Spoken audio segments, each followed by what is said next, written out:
we got a Sunday game.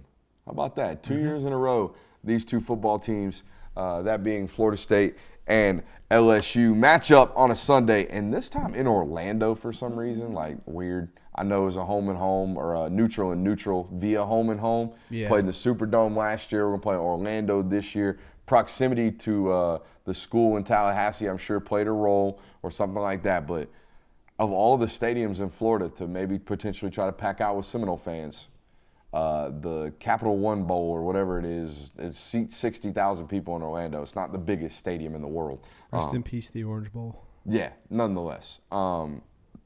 Anyways, a great football game, and man, it wasn't all that great last year. I know it ended well, but God, it was sloppy. Like it was a football game in which you had 2 muff punts, a fumble, and a blocked PAT, all in the last 5 minutes of the football game. Nobody wanted to win this one at all. I don't expect such a sloppy play from a final stretch of the football game standpoint in this one. I also don't expect LSU to come out and start stagnant. If you remember last year, and I don't know how you could forget, last year Brian Kelly, first year, implementing his system, implementing his offense. As the year progressed, they got more comfortable as an offense. They figured out what worked for them. But not only that, Jaden Daniels got far more comfortable.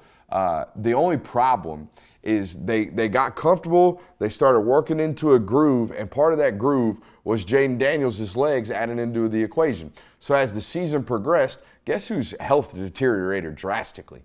Jaden Daniels. So now we have a fresh Jaden Daniels and a Jaden Daniels that is comfortable within his offense. Year 2, game 1, Jaden Daniels, that's a real Heisman-type football player. That's what that dude, I believe, is going to play like on Sunday afternoon. This is day 1 out-the-box toy syndrome for me and Brian Kelly. Like, this is day 1. I got a quarterback that's clean, ain't a single blemish on his body. Let's go run that Ferrari ragged. Let's go see how fast we can just redline this sumbitch for 4 quarters in terms of this offense. You don't necessarily have to do that, but why not do that at the start of this season for LSU when you're this schedule, we've talked about it over and over again, week after week. You got to be ready to play this year to start this football game. But here's my thing about LSU, and I'm going to end up picking them, and I have picked them. But my thing about LSU is they are very much so LA Chargers. And what I mean by that is, whether it's to no fault of their own, and sometimes it is, sometimes they get themselves in trouble. But LSU's always down 3 starters. LSU's always down 4 guys. LSU's always hurt. LSU's always in trouble. LSU's always having the NCAA fuck around with them. And again, it's not always their fault. It's really not. They're good people. They like to party. They eat great food. They're great people out in Baton Rouge. But I always look up and it's like, Mason Smith's not going to play, and one of your many starting running backs. Luckily, you're deep. John Emery ruled out today. Will it make that much of a difference? I don't know. But LSU, always a banged up, kind of hurt football team, mixing in a new defensive backcourt entirely, basically transferred in all those guys.